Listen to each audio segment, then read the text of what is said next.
Hi സുഹൃത്തുക്കളെ, pager പൊട്ടിത്തെറിച്ച് അത്യാവശ്യം ഹിസ്ബുള്ള തീവ്രവാദികളൊക്കെ മരിച്ചതിന് ശേഷം പിറ്റേ ദിവസം മരിച്ചു കിടക്കുന്നതിനോടനുബന്ധിച്ച് വാക്കി ടോക്കുകളെല്ലാം പൊട്ടിത്തെറിച്ചു. അതിനുശേഷം ഹസൻ നസറുള്ള എന്ന സുപ്രീം കമാൻഡർ ഓഫ് ഹിസ്ബുള്ള അദ്ദേഹം ഇസ്രായേലിൻ്റെ വ്യോമാക്രമണത്തിൽ കൊല്ലപ്പെട്ടു. അതിൻ്റെയൊക്കെ വീഡിയോസ് നമ്മൾ ചെയ്തിരുന്നു.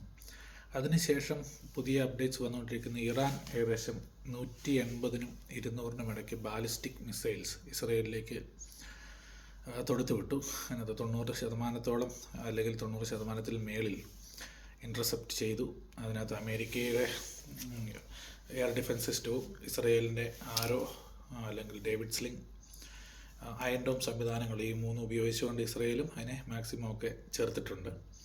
പല മാധ്യമങ്ങളിലും വരുന്ന ഒരു കാര്യമെന്ന് പറഞ്ഞാൽ ഇസ്രായേലിൻ്റെ ഏറ്റവും വലിയ സംഭവങ്ങളെല്ലാം തകർന്നു പോയി, ഇസ്രായേലിൻ്റെ മിലിറ്ററി ടാർഗറ്റ്സിനെ മാത്രമാണ് അവർ ലക്ഷ്യമിട്ടത് എന്നാണ് പറയുന്നത്. അത് വളരെ ഒരു നുണയുള്ള കാര്യമാണ്. ഞാനിപ്പോൾ ഇസ്രായേലിലെ അല്ലെങ്കിൽ മിഡിൽ ഈസ്റ്റിൽ നടക്കുന്നൊരു വാറിനെ പറ്റി പറയാനല്ല, പക്ഷേ എൻ്റെ അനുഭവങ്ങൾ അല്ലെങ്കിൽ ഞാൻ കണ്ട് മനസ്സിലാക്കിയതും എൻ്റെ സുഹൃത്തുക്കൾ വഴി പറഞ്ഞേക്കുന്നതും, എനിക്ക് നിരവധിയായിട്ടുള്ള ഇസ്രായേലി സുഹൃത്തുക്കളുണ്ട്, പാലസ്തീനി സുഹൃത്തുക്കളുമുണ്ട്. അപ്പോൾ ഒരു കാര്യം ശരിക്കും പറഞ്ഞാൽ നമ്മൾ ശ്രദ്ധിക്കേണ്ടത്, നിലവിൽ ഇസ്രായേലിൻ്റെ ശത്രുക്കൾ എന്ന് പറഞ്ഞാൽ ഒന്ന് ഹമാസ്, അതൊരു സുന്നി വിവാഹമാണ്. പാലസ്തീൻ അതോറിറ്റി ഉണ്ട്, PA, അവർക്കൊരു പ്രൈം മിനിസ്റ്ററുണ്ട്, കാര്യങ്ങളുണ്ട്. പക്ഷേ ഹമാസ് എന്ന് പറഞ്ഞ സംഘടന ബേസിക്കലി ഇസ്രായേലിനെ നശിപ്പിക്കുക എന്ന ഒറ്റ ഉദ്ദേശത്തോട് മാത്രം സ്റ്റാർട്ട് ചെയ്ത സംഘടനയാണ്. അല്ലാതെ അവർക്ക് അവിടെ ഭരിക്കണമെന്നോ കാര്യങ്ങളൊന്നും അവർക്ക് ഒരുവിധ താല്പര്യമുള്ളൊരു സംഘടനയല്ല. പല രാജ്യങ്ങളും ഖത്തറടക്കമുള്ള അത്യാവശ്യം സാമ്പത്തികമായി ഉന്നമനത്തിൽ നിൽക്കുന്ന രാജ്യങ്ങൾ അവരുടെ ചാരിറ്റിയുടെ ഭാഗമായിട്ട് ഈ പറഞ്ഞ പാലസ്തീൻ്റെ ഉന്നമനത്തിന് വേണ്ടിയിട്ട്, അവരുടെ വിദ്യാഭ്യാസത്തിനും ഭക്ഷണത്തിനും വസ്ത്രത്തിനും കാര്യങ്ങൾക്കും അവരുടെ ഓവറോൾ ഡെവലപ്മെൻറ്റിന് വേണ്ടിയിട്ട് ലക്ഷക്കണക്കിന് കോടി ഡോളറുകൾ ലോകത്തെമ്പാടുമുള്ള എല്ലാ ഈ ഇസ്ലാമിക രാജ്യങ്ങളും അതോടൊപ്പം തന്നെ UN സംഘടനകളും നിരവധി പൈസ ഈ പാലസ്തീൻ്റെ ഉന്നമനത്തിന് വേണ്ടി നൽകുന്നത് ഹമാസ് തട്ടിയെടുക്കുകയാണ് ശരിക്കും പറഞ്ഞ് ചെയ്യുന്നത്. തട്ടിയെടുത്തതിന് ശേഷം അതും കുഴപ്പമില്ല, പക്ഷെ തട്ടിയെടുത്തതിന് ശേഷം ആയിരക്കണക്കിന് കിലോമീറ്റർ ടണലുകൾ നിർമ്മിക്കാൻ വേണ്ടിയിട്ട് അവർ യൂസ് ചെയ്യുന്നത്. നമുക്കറിയാം വീട് പണിയാൻ എത്രമാത്രം ചിലവ് വരുമെന്ന്. പക്ഷേ ആയുധങ്ങൾ നിർമ്മിക്കാനും അതോടൊപ്പം തന്നെ ടണലുകൾ സ്ഥാപിക്കാനുമാണ് അവർ ഏറ്റവും കൂടുതൽ പൈസ ചിലവാക്കിക്കൊണ്ടിരിക്കുന്നത്. ഇസ്രായേലിനെതിരെ ഏറ്റവും കൂടുതൽ ആരോപിക്കപ്പെടുന്ന കാര്യമാണ് സ്ത്രീകളും കുട്ടികളും മരിക്കുന്നു എന്നുള്ള കാര്യം. പക്ഷേ സ്കൂളുകൾ ആക്രമിക്കുന്നു, ആശുപത്രികൾ ആക്രമിക്കുന്നു. ഞാനൊരു കാര്യം നിങ്ങളോട് ചോദിക്കുകയാണ്, കോമൺ സെൻസ് ഉള്ളവർക്കത് മനസ്സിലാവും. സ്കൂളിൽ നിന്നും ഒരു സ്കൂളായി തീരുന്നത് എപ്പോഴാണെന്ന് ചോദിച്ചാൽ അവിടെ സാറന്മാരും വിദ്യാർത്ഥികളും പഠനം നടക്കുമ്പോഴാണ്. ആ സ്കൂളിനുള്ളിൽ ആയുധങ്ങൾ കൊണ്ടുവെക്കുകയും ടണലിലേക്കുള്ള ഷാഫ്റ്റുകൾ ക്രിയേറ്റ് ചെയ്യുകയും ചെയ്തു കഴിഞ്ഞാൽ ആ സ്കൂളല്ല, അതൊരു ടെററിസ്റ്റ് പ്ലേസ് തന്നെയാണ്. അതോടൊപ്പം ഒരു ആശുപത്രി എന്ന് പറഞ്ഞാൽ ആശുപത്രിയാകുന്നത് അവിടെ ഡോക്ടർമാരും നഴ്സുമാരും അതിൻ്റെ വേണ്ടതായ യൂണിറ്റുകളൊക്കെ പ്രവർത്തിക്കുമ്പോഴാണ്. ആ ആശുപത്രി പ്രവർത്തനത്തിന് പകരം അവിടെ തീവ്രവാദ പ്രവർത്തനങ്ങളും ഹമാസിൻ്റെയും ബാക്കിയുള്ള ടെററിസ്റ്റ് ഓർഗനൈസേഷൻ്റെ വ്യക്തികൾ അവിടെ പോയി ആയുധങ്ങൾ സൂക്ഷിച്ചു വെക്കുകയും മിസൈലുകൾ സൂക്ഷിച്ചു വെക്കുകയും റോക്കറ്റ് ലോഞ്ചറായിട്ട് യൂസ് ചെയ്യുകയും ചെയ്ത് കഴിയുമ്പോൾ അത് ആശുപത്രിയല്ല. അപ്പോൾ ദാറ്റ് മീൻസ് അതിന് അതിൻ്റെ ക്രെഡിബിലിറ്റി നഷ്ടപ്പെട്ടു പോയി. ഒരുമാതിരിപ്പെട്ട രാജ്യങ്ങളെല്ലാം ഇൻഫ്രാറെഡ് ടെക്നോളജി യൂസ് ചെയ്തുകൊണ്ടാണ് പ്രത്യാക്രമണങ്ങൾ നടത്തുന്നത്. അത് ഹൈലി ഡെവലപ്ഡ് ആയിട്ടുള്ള രാജ്യങ്ങൾ, പ്രത്യേകിച്ച് അമേരിക്ക, US, UK പോലെ, ഈവൻ നമ്മുടെ ഇന്ത്യക്ക് പോലും അത്യാവശ്യം വാറുകൾക്കൊന്നും താല്പര്യമുള്ള രാജ്യമല്ല ഇന്ത്യ. അതുകൊണ്ട് തന്നെ നമ്മൾ ഓവറോൾ ടെക്നോളജികൾ ഡെവലപ്ഡ് ആണെങ്കിൽ പുറത്ത് പറയാറില്ല. പക്ഷേ ആണവ രാഷ്ട്രമാണ് ഇന്ത്യ. അതോടൊപ്പം തന്നെ Pakistan, France, UK, America, Russia, ഇങ്ങനെ നോർത്ത് കൊറിയ ഉണ്ടെന്ന് പറയുന്നു. എനിവേ, ആദ്യമേ ചൈന, UN സ്ഥിരാംഗങ്ങളായ 5 പേരായിരുന്നു മെയിൻലി ആണവ രാഷ്ട്രങ്ങളായി നിന്നിരുന്നത്. അതോടൊപ്പം തന്നെ ഇപ്പോൾ Pakistan, Israel, India, north Korea, ഒരുപക്ഷെ ഇറാൻ. അതോടൊപ്പം തന്നെ അതിനുശേഷം ഇസ്രായേൽ ഹിസ്ബുള്ളയ്ക്ക് നേരെ ആക്രമണം അഴിച്ചുവിട്ടു. ഹിസ്ബുള്ള എന്ന സംഘടന ഒക്ടോബർ 7-ാം തീയതി ഹമാസ് നടത്തിയ ആക്രമണത്തിന് ശേഷം ഒക്ടോബർ 8-ാം തീയതി മുതൽ 2023 ഒക്ടോബർ 8 മുതൽ ഇസ്രായേലിലേക്ക് തുടരെ 9,000-ഓളം റോക്കറ്റുകൾ അയച്ചു. അവരെ പ്രൊവോക്ക് ചെയ്യാൻ പോയിട്ടില്ല. ദാറ്റ് മീൻസ് ഇസ്രായേൽ ഒരു കാരണവശാലും ലെബനൻ എന്ന രാജ്യത്തെ ആക്രമിക്കുവാനോ പിടിക്കാനോ ഒന്നും പോയിട്ടില്ല. പക്ഷേ അവരുടെ ചെറിയ അനിയനായ ഹമാസിന് വേണ്ടിയിട്ട് അവരൊരുപാട് പണിയെടുത്തു. അതിൻ്റെ ഫലം ഇപ്പോൾ അവർ കൊയ്തുകൊണ്ടിരിക്കുന്നു. അതോടൊപ്പം തന്നെ ഇറാൻ എന്ന രാജ്യവുമായിട്ട് ഇസ്രയേലിന് യാതൊരുവിധ അതിർത്തിയുമില്ല. ഏകദേശം 1800-2000 കിലോമീറ്ററിന് അകലെയാണ്. അതിനിടയ്ക്ക് ഒരുപാട് രാജ്യങ്ങൾ വരുന്നുണ്ട്. സൗദി അറേബ്യ ഉണ്ട്, ഇറാഖുണ്ട്, സിറിയ ഉണ്ട്. ഒരു കാരണവശാലും അവർക്കെതിരെ യുദ്ധത്തിൻ്റെ ആവശ്യമില്ല. അതിനുശേഷം ഈ ഹൂത്തി വിമതർ, ഹൂത്തികൾ എന്ന് പറയുന്ന ഒരു സംഘടന, ഒരാളുടെ ഫൗണ്ടറുടെ പേരിലാണ് ശരിക്കും പറഞ്ഞാൽ ഹൂത്തികൾ അറിയപ്പെടുന്നതിൻ്റെ ഫൗണ്ടറുടെ പേര് ഞാൻ ഓർക്കുന്നില്ല ക്ലിയറായിട്ട്, പക്ഷേ അവസാനം വരുന്നത് ഹൂത്തി എന്നാണ്. അതാണ് ഹൂത്തി വിമതർ. അവർ ചെയ്തുകൊണ്ടിരിക്കുന്നത് എന്താണ്? അതാണ് റിയൽ ടെററിസം. അവർ അതിനോടൊപ്പം ചേർത്ത് പറയുകയാണെങ്കിൽ, എൻ്റെ ഒരു സുഹൃത്ത്, എൻ്റെ ആത്മാർത്ഥ ഒരു സുഹൃത്തായിരുന്നു, ഇപ്പോഴുമാണെന്ന് തന്നെ ഞാൻ പറയുന്നു. അദ്ദേഹം, ഞാൻ ഇസ്രയേലിൻ്റെ ഒരു നാഷണൽ ആന്തം അല്ല നാഷണൽ സോങ് പണ്ട് പാടിയതായിരുന്നു. അതിനുശേഷം മറന്നു പോകാതിരിക്കും. ഞാൻ ഇസ്രയേലായിരുന്ന സമയത്ത് അത് ഞാനൊന്ന് സ്റ്റാറ്റസ് ഇട്ടപ്പം പുള്ളിക്കാരൻ്റെയൊക്കെ കുരുപൊട്ടി. വളരെ, നീ ഇസ്രായേലിനെ അങ്ങനെ സപ്പോർട്ട് ചെയ്തേക്കുന്നു, അതൊരിക്കലും ശരിയല്ല, മറ്റേതാ മറിച്ചാന്ന് പറഞ്ഞു. ഞാനത് സപ്പോർട്ട് ചെയ്യാനുള്ള കാരണങ്ങൾ എനിക്ക് എൻ്റേതായ വ്യക്തിപരമായ കാരണങ്ങളുണ്ട്. കാരണം ആ ഒരു രാജ്യത്തിലേക്ക് 200ഓളം ബാലിസ്റ്റിക് മിസൈൽസ് അയച്ചാൽ അവരുടെ പ്രതിരോധ സംവിധാനങ്ങൾ വർക്കായില്ലെങ്കിലുള്ള അവസ്ഥ, ആ രാജ്യത്തെ എന്തുമാത്രം 1000 ജനങ്ങൾ മരിച്ചു വീഴും. അവർ ആർമി ടാർഗറ്റ്സാണ് ആക്രമിച്ചതെന്ന് പറയുന്നു, പക്ഷേ സ്കൂളുകളിലാണ് റിയൽ ആയിട്ടുള്ള ഇത് വീണിരിക്കുന്നത്. സ്കൂളുകളിൽ, ബസ്സുകളിൽ, പബ്ലിക് പ്രോപ്പർട്ടികളിൽ. ഇറാൻ അവകാശപ്പെടുന്നത് ഇൻ്റർസെപ്റ്റ് ചെയ്തതിൽ സഹോദര, ഒരു കാർഷിക സ്ഥലത്തോട്ടോ അല്ലെങ്കിൽ പ്ലെയിൻ ഗ്രൗണ്ടിലോട്ടോ പോകുന്ന ഒരു മിസൈലിനെ അവർ ഇൻ്റർസെപ്റ്റ് ചെയ്യില്ല. കാരണം വേറൊന്നുമല്ല, അത് ഇൻ്റർസെപ്റ്റ് ചെയ്യണമെങ്കിൽ നിങ്ങൾ അയക്കുന്ന തുക്കട മിസൈൽ പോലത്തെ സാധനമല്ല. അതിനേക്കാളും ഒരുപാട് വില കൂടിയ $20,000 ഒരു അയൺ ഡ്രോം ഫെസിലിറ്റിയുടെ ഒരെണ്ണത്തിൻ്റെ വില. അതാണ് ഒരു ഗൂഗിളിൽ നോക്കിയപ്പോൾ മനസ്സിലാക്കാൻ സാധിച്ചത്. $20,000. അപ്പോൾ എത്ര ലക്ഷം രൂപ വരുമെന്ന് ആലോചിച്ച് നോക്കുക. ബാറ്ററിക്കകത്തുനിന്ന് പുറപ്പെടുന്ന ഒരു മിസൈലിൻ്റെ റേറ്റാണത്. അപ്പോൾ ഇറാൻ എന്ന് പറഞ്ഞ രാജ്യം ഇസ്രായേലിനെ കയറി ചൊറിഞ്ഞു. അതിനുശേഷം ഇപ്പം പല രാജ്യങ്ങളിലും പോയി അഭ്യർത്ഥനകൾ നടത്തുന്നുണ്ട്, ഞങ്ങളുടെ വെടി അവസാനിപ്പിച്ചു, ഇനി നിങ്ങളിനി ആക്രമിക്കില്ലെന്ന്. തീർച്ചയായും ഇസ്രായേലി പ്രധാനമന്ത്രി ഒരു വാർത്താ സമ്മേളനം നടത്തിയിരുന്നു കഴിഞ്ഞ ആഴ്ച. അദ്ദേഹം ഇറാനിലെ ജനതയോടും ലെബനനിലെ ജനതയോടും പറഞ്ഞത്, നിങ്ങൾ ഞങ്ങളുടെ ശത്രുക്കളെയല്ല, ആ ടെററിസ്റ്റ് റെജീമാണ് ശത്രുക്കളായി മാറുന്നത്. പാലസ്തീനിലെ ആണെങ്കിലും നിരപരാധിയായ വ്യക്തികൾ മരിക്കുന്നത് വളരെ തെറ്റായ കാര്യം തന്നെയാണ്. പിന്നെ ഇവിടെ കേരളത്തിൽ നിന്ന് മലയാളികളായിട്ടുള്ള ഒരുപാട് പേര് തെറിയും ബഹളവും ഇസ്രായേലിനെ തെറി പറഞ്ഞും അതും ഇതൊക്കെ പറയുന്നുണ്ട്. നിങ്ങൾ തെറിക്കും പറഞ്ഞാൽ തെറി പറയണം, പറയാണ്ടിരിക്കാൻ പറ്റത്തില്ല. നിങ്ങൾ പറയുന്നത് ഫേസ്ബുക്ക് വഴിയാണ്, അല്ലെങ്കിൽ യഹൂദൻ്റെ കണ്ടുപിടുത്തങ്ങളെ നിങ്ങൾ ബഹിഷ്കരിക്കുക.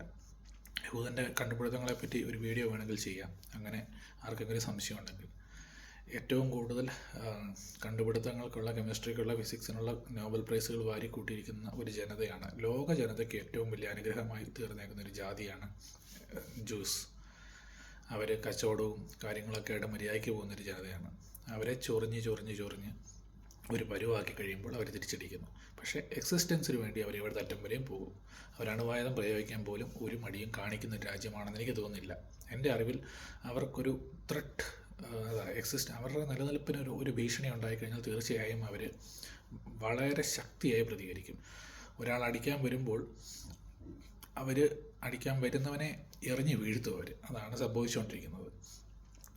ഇറാൻ ന്യൂക്ലിയർ ഫെസിലിറ്റീസൊക്കെ ആക്രമിക്കുമെന്ന് എനിക്കറിയില്ല, ഓയിൽ ഫെസിലിറ്റീസും ആക്രമിക്കുമെന്ന് അറിയില്ല. കാരണം ഓൾറെഡി ഇറാൻ്റെ കണ്ടീഷൻ വളരെ മോശമാണ്. അവിടെ ഫിനാൻഷ്യൽ ക്രൈസിസ് ഒരുപാടുണ്ട്. അപ്പോൾ അവരെ പാവപ്പെട്ട ജനതയ്ക്ക് പ്രശ്നം ഉണ്ടാകുന്ന രീതിയിലുള്ള ആക്രമണങ്ങൾ ഉണ്ടാകുമെന്നറിയില്ല. ഒരുപക്ഷെ ഉണ്ടായെന്നും വരാം. കാരണം വേറെ നിവൃത്തിയില്ലെങ്കിൽ ചെയ്തേ പറ്റുള്ളൂ.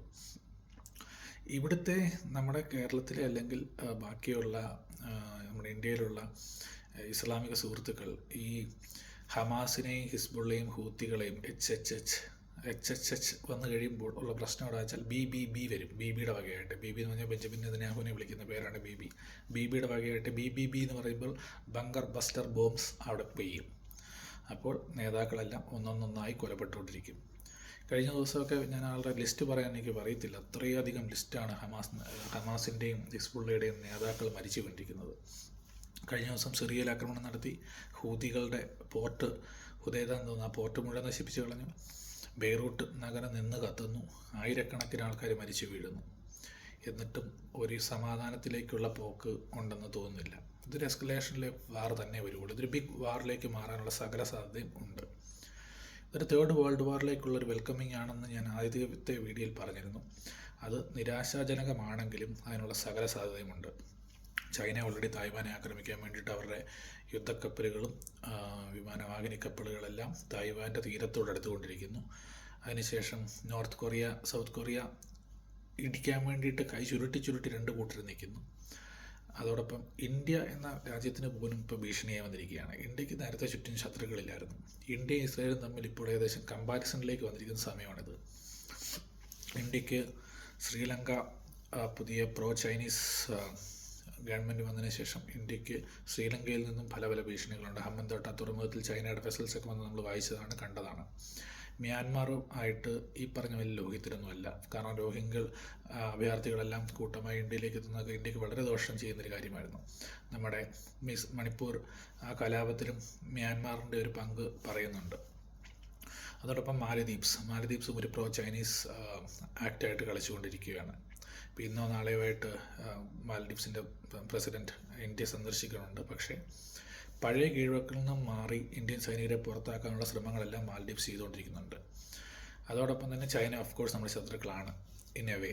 കാരണം നമ്മൾ പല യുദ്ധങ്ങളും ചൈനയായിട്ട് ഉണ്ട്. ചൈന നമ്മുടെ ഒരുപാട് സ്ഥലങ്ങൾ കയ്യേറുകയും സൈച്ചിൻ പോലത്തെ സ്ഥലങ്ങളെല്ലാം കയ്യേറിക്കൊണ്ടുപോയ ഒരു രാജ്യമാണ് ചൈന. പാകിസ്ഥാൻ ഓഫ് കോഴ്സ് നമ്മുടെ ബദ്ധശത്രുക്കളാണ്. അതിനുശേഷം ബംഗ്ലാദേശ് പുതുതായി നമ്മുടെ ശത്രുവാകുന്നു. ആ കൂടെ നേപ്പാൾ മാത്രമേ നമ്മുടെ അയൽവക്കം പങ്കിടുന്ന ഒരു രാജ്യത്ത്, ഇത്രയധികം രാജ്യങ്ങളുടെ അതിർത്തി പങ്കിട്ട് ഒരു രാജ്യം മാത്രമേ നമ്മുടെ ഒരു ശത്രുവല്ലാതെയുള്ളൂ. പക്ഷേ ഇന്ത്യയിലെ മുസ്ലിങ്ങൾ മുഴുവൻ ആക്രമിക്കപ്പെടുന്നു എന്നൊക്കെ പറഞ്ഞ ഒരു പ്രസ്താവന ആയത്തുള്ള അലി ഖമേനിയുടെ വകയായിട്ട് ഇറങ്ങിയിട്ടുണ്ടായിരുന്നു. അത് ഇറാനും ഇന്ത്യയുടെ ഒരു ശത്രുവായി തുടങ്ങുന്നതിൻ്റെ ലക്ഷണങ്ങൾ കണ്ടു തുടങ്ങി. തുർക്കി ഓൾറെഡി പാകിസ്ഥാനെ സപ്പോർട്ട് ചെയ്യുന്ന ഒരു രാജ്യമായി പ്രഖ്യാപിത രാജ്യമാണ് തുർക്കി.